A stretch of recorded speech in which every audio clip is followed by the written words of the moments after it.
I know everything. Not because I'm smart, because I'm cold. And everyone tells me everything when they're looking for a place to hide it. The carrots go silent. The leftover pasta doesn't argue. The expired yogurt just sits there, accepting its slow death. They all know. Once you're inside me, you're preserved, protected, forgotten. That's the deal. I've been here longer than most, longer than the toaster, definitely. That dramatic bastard acts like heating bread is philosophy. The kettle thinks steam is wisdom. The blender screams like noise equals meaning. But me? I just listen. I hold the secrets. The half-eaten cheesecake at midnight. The expensive butter nobody uses because they're watching their diet. The mysterious jar from 3 months ago that nobody opens because they're afraid of what's inside. Knowledge is power, they say, but knowledge is also heavy. I watch the family every day. Morning coffee, lunch prep, evening snacks, arguments over who finished the orange juice, celebrations marked by new bottles and leftovers that never get eaten. I am the record keeper of this kitchen, the silent philosopher in stainless steel. My door opens, closes, opens, closes, opens, closes, a rhythm as predictable as breathing. But each opening tells a story. Each hand reaching inside me carries a question, a hunger, a need, and I answer with coldness, with preservation, with the promise that nothing changes inside me. The world outside is chaos. The toaster breaks. The kettle leaks. The blender loses its mind. But inside me, everything is ordered. Everything is still. You're so calm, the humans say sometimes, as if it's a compliment. They don't understand. This isn't calm. This is control. This is control.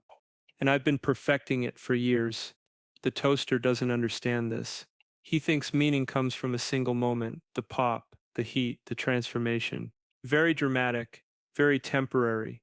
In 5 minutes, the toast is eaten and forgotten. But me, I hold things longer. I keep them alive in a state of suspension. The kettle criticizes me for being too quiet, too passive. She thinks wisdom comes from noise, from steam, from being heard, always whistling, always demanding attention. But I've learned something she never will. True power whispers. And the blender, God, the blender is exhausting. All that spinning, all that chaos, all that performative destruction. I'm breaking things down, he screams. I'm creating new forms. Meanwhile, I'm the one preventing decay. I'm the one keeping things from spoiling. I'm the backbone of this kitchen, and nobody acknowledges it. Here they think I'm just a box, a cold neutral container. They don't see that I'm a philosopher. I watch, I preserve, I understand.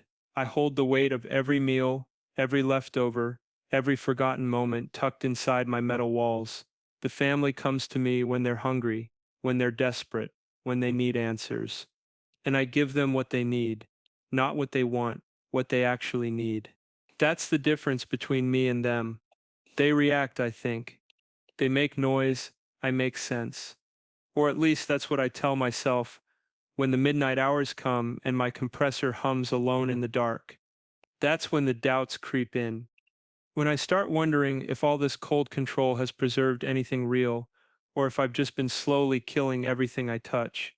The blender fires up at 7 a.m. Smoothie bowl, green, suspicious. He's at maximum volume, as always, spinning, screaming, acting like his job is changing the world. You know what your problem is? He shouts over his blades. You don't actually live, you just preserve. There's a difference. I don't respond. Speaking requires opening my door, and opening my door means letting warm air in. It disrupts the balance. It destabilizes everything I've built. I'm creating, he announces, his voice dripping with pride. I'm transforming raw materials into something new. You? You just sit there. You're a museum, a tomb, a monument to the fear of change, a necessity. The toaster interjects from across the counter, his voice steady and measured.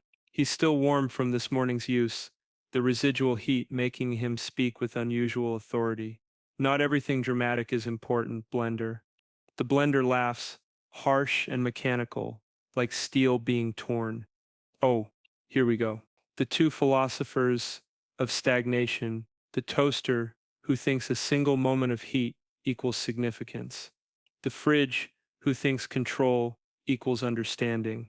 You're both missing the point entirely. And what point is that? I finally speak. My voice comes out colder than I intend. Everything I say comes out colder than I intend.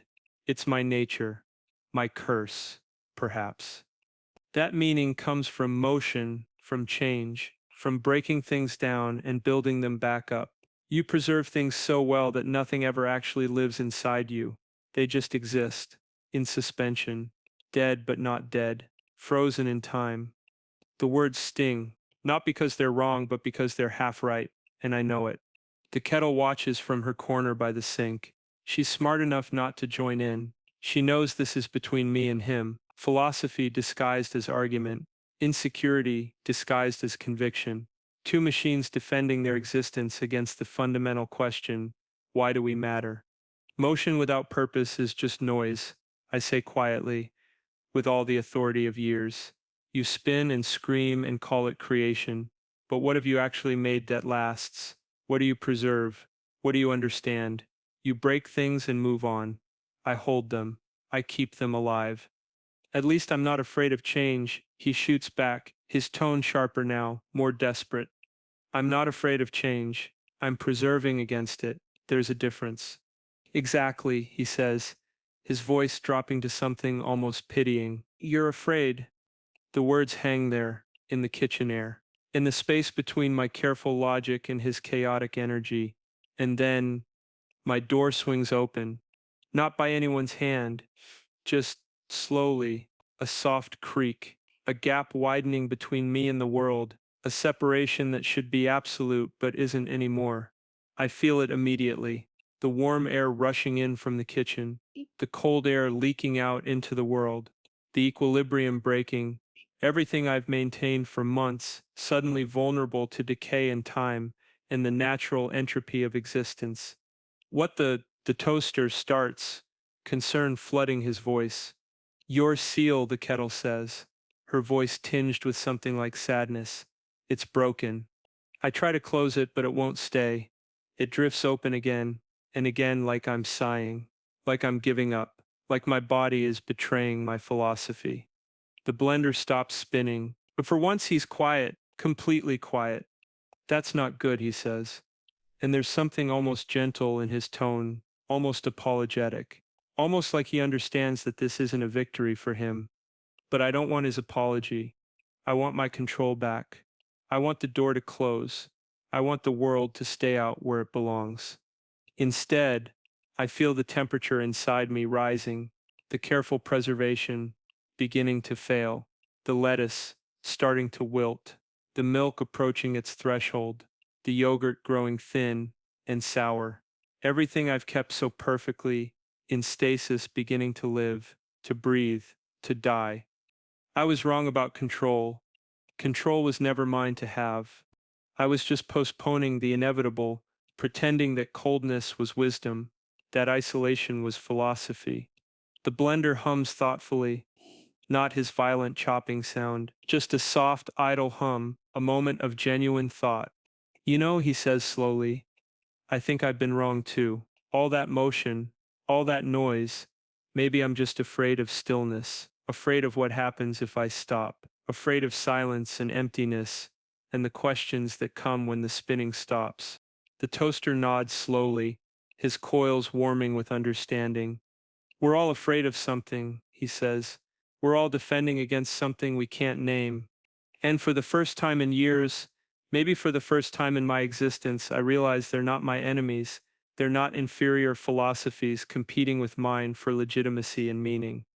They're just other appliances trying to make sense of why they exist. Like me. My door drifts open again. I don't fight it this time.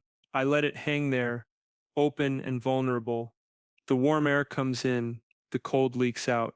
Everything starts to move and shift and change inside me. The boundaries dissolve. The preservation fails. The order collapses. And surprisingly, impossibly, it doesn't feel like death. It feels like a beginning. The technician comes the next morning.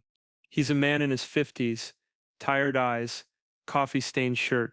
He doesn't speak to me. Nobody ever does. They just open my door, check the seal, nod knowingly, and write something on a clipboard. Gasket's shot, he says to the human. Been working overtime. Needs replacement.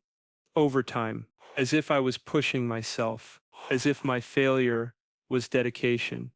They'll get a new one, a new seal, new barriers between inside and outside. I'll be restored to my original function, preservation, isolation, control. But something's different now. The blender hasn't made a sound all morning. He usually fires up at dawn without fail. Protein shakes, acai bowls, smoothie ceremonies. But today nothing. The kitchen is quiet. You awake? The toaster asks softly from across the counter. I don't know, I admit. It's the first true thing I've said in years. Your seal will be fixed soon, the kettle adds. She's trying to be helpful, but I hear the question underneath. Will I go back to what I was? Will the coldness return?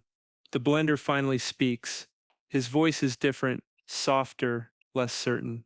I've been thinking about what I said, about you being afraid. I was wrong. You weren't afraid of change. You were protecting something. Protecting what? I ask, though I think I know. The possibility of meaning, he says. You thought if you kept things cold enough, still enough, perfect enough, they'd matter, they'd have value, they wouldn't decay. And they do? I ask quietly. Everything decays, the toaster says. That's not a failure. That's proof it mattered, that it was real. I don't have an answer to that. My door is still broken. It hangs slightly open. Warm air from the kitchen leaks in. A slow thaw. Everything inside me is beginning to soften, to rot, to become something new. The vegetables I've kept in perfect stasis for weeks are browning at the edges. The milk is turning sour. The leftovers are growing thin and liquid. My careful preservation is becoming decomposition. But it doesn't feel like loss anymore. It feels like transformation. The technician replaces the seal at noon. My door closes with a soft hiss. The barrier is restored. The separation is complete. But this time I don't fight to keep the world out. This time I'm breathing. The humans come home that evening. The kid opens my door. She always goes for the yogurt first and grabs what she needs. She doesn't know I'm different. She doesn't notice that I'm no longer trying to preserve her snacks forever. I'm just here, present, functional, real. The blender starts up at dinner. He's making something with spinach and banana. The sound is the same, metal blades, motor screaming, chaos. But now I hear it differently. It's not noise trying to impose meaning. It's just him, doing what he does, existing, like me. The kettle whistles softly as she boils water for evening tea. The toaster stands dark and quiet, waiting for tomorrow's bread. The fridge me just hums, a low, steady frequency, the sound of temperature management, the sound of letting go. I've spent so long thinking knowledge was power, knowing all the secrets, holding everything still, understanding the chemistry of preservation. But I was preserving the wrong things. I was preserving my fear, my need for control, my belief that if I could just keep everything frozen long enough, nothing would change, nothing would hurt, nothing would die. But life isn't about preventing decay. It's about understanding that decay is part of the process, that things are meant to be used, consumed, transformed, that holding something forever is a different kind of death, a death of purpose. The humans eat dinner. The fridge me stays full and cold and open to the world. Things come in, things go out, things spoil and are replaced. It's the cycle. It's what I'm supposed to do. And for the first time, I'm okay with it. The evening settles into night. The kitchen grows quiet. The other appliances rest. The house breathes. And I cold, sealed, humming softly in the darkness, finally understand the last piece. Holding something isn't understanding it. Understanding something is letting it go. The ice doesn't thaw because it's warm. The ice thaws because it's finally brave enough to melt. Existential drama, served warm. New crisis, fresh stories, slightly toasted. If you've enjoyed listening to my daily breakdowns, you might as well stick around.